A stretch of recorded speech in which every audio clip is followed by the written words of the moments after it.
Assalamualaikum warahmatullahi wabarakatuh. Halo semuanya, salam sejahtera bagi kita semua.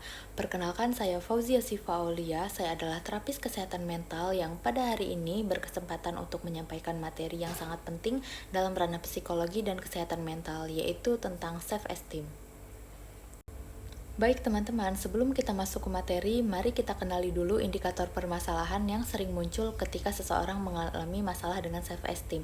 Yang pertama ada membandingkan diri secara berlebihan.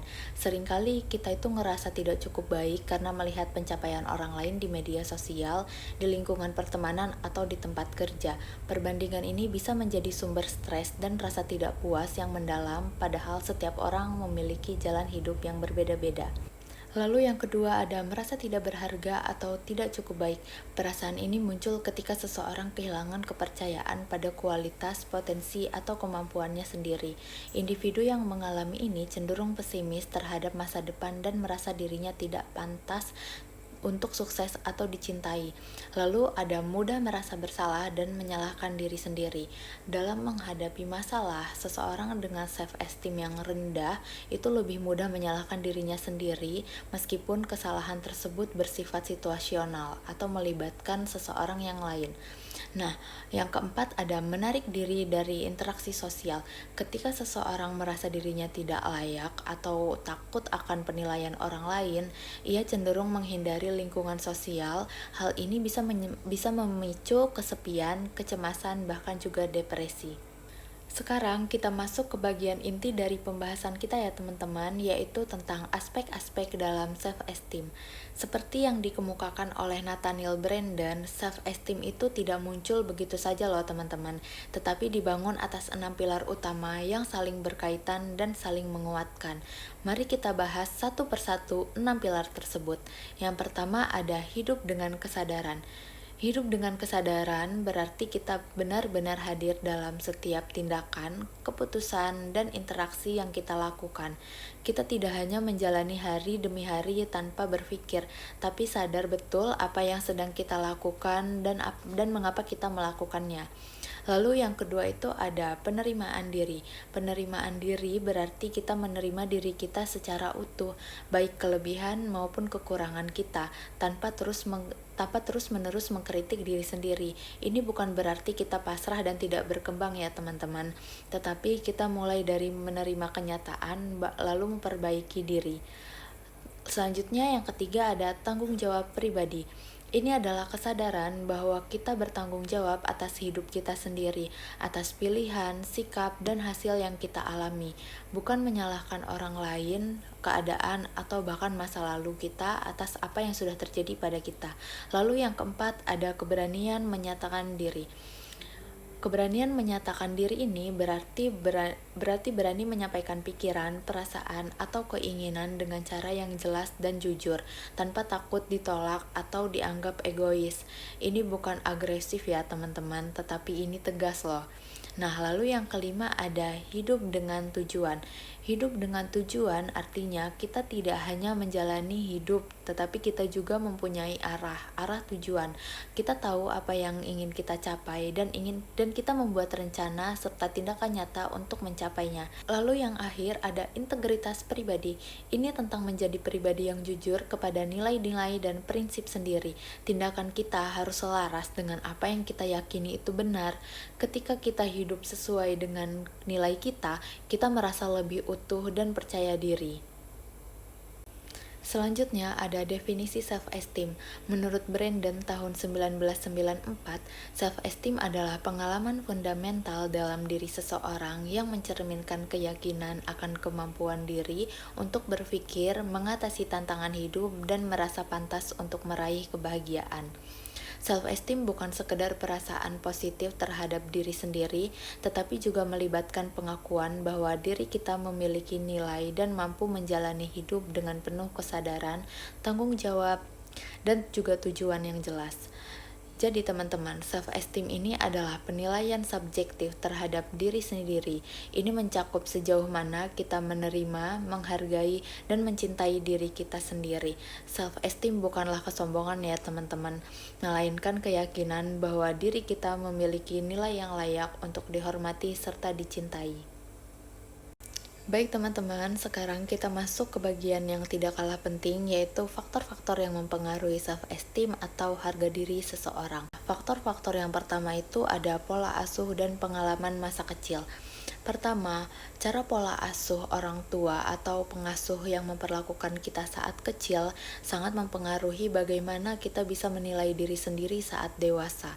Karena ya teman-teman, karena kalau dari kecil kita sudah sering dipuji saat berusaha, diberi ruang untuk mencoba dan didukung saat gagal, maka saat besar pun kemungkinan kita akan tumbuh menjadi orang yang percaya diri dan merasa berharga.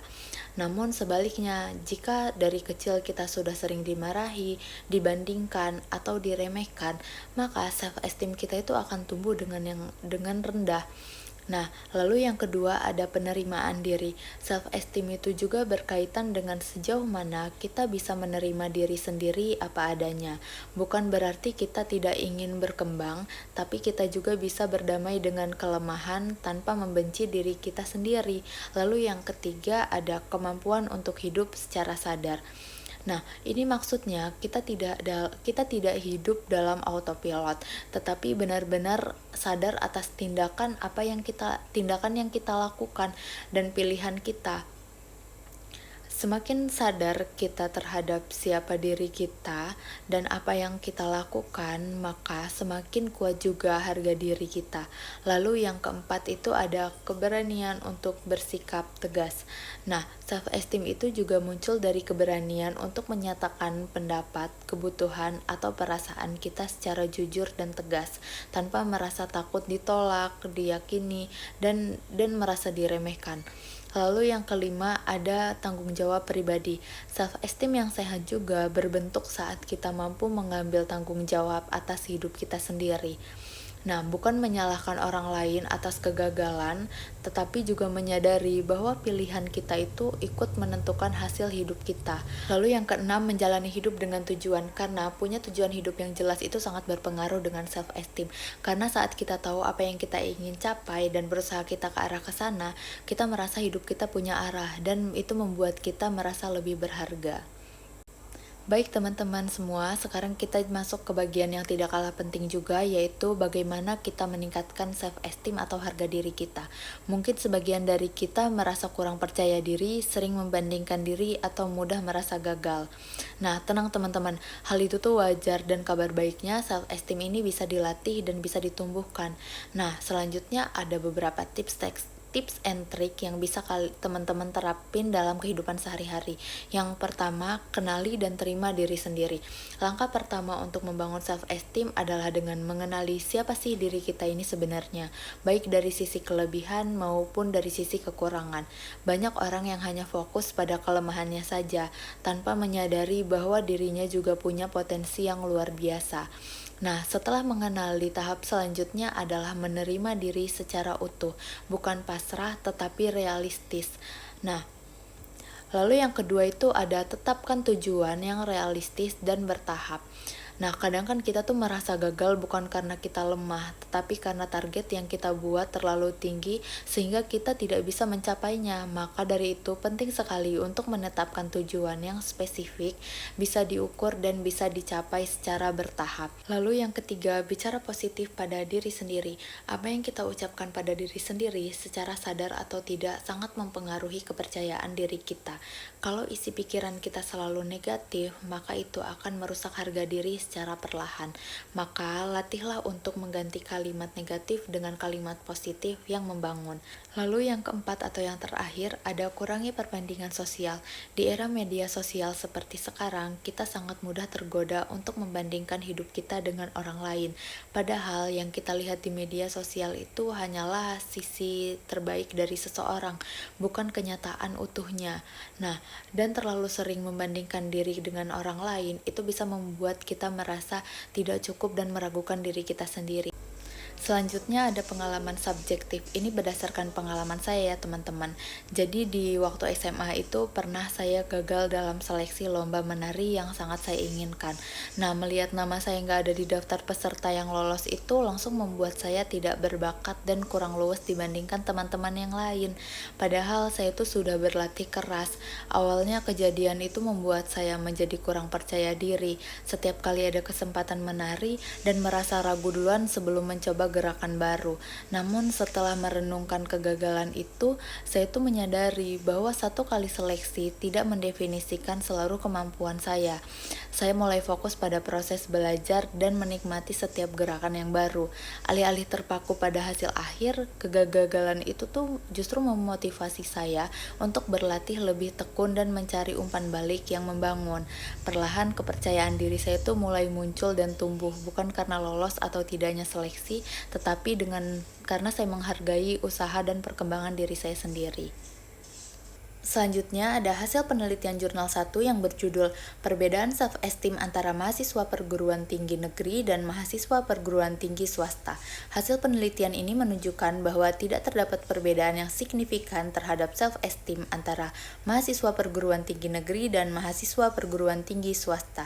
Uji independen sampel t-test menunjukkan bahwa mahasiswa PTN dan mahasiswa PTS memiliki tingkat self-esteem yang sama dengan nilai signifikan sebesar 0,218 yang berarti lebih besar dari 0,05. Lalu ada hasil penelitian jurnal 2 yang berjudul Konsep Pengembangan Self-Esteem pada Anak untuk Membangun Kepercayaan Diri Sejak Dini. Penelitian ini mengemukakan bahwa self-esteem adalah aspek penting yang mempengaruhi motivasi, perilaku, dan kesejahteraan psikologis anak.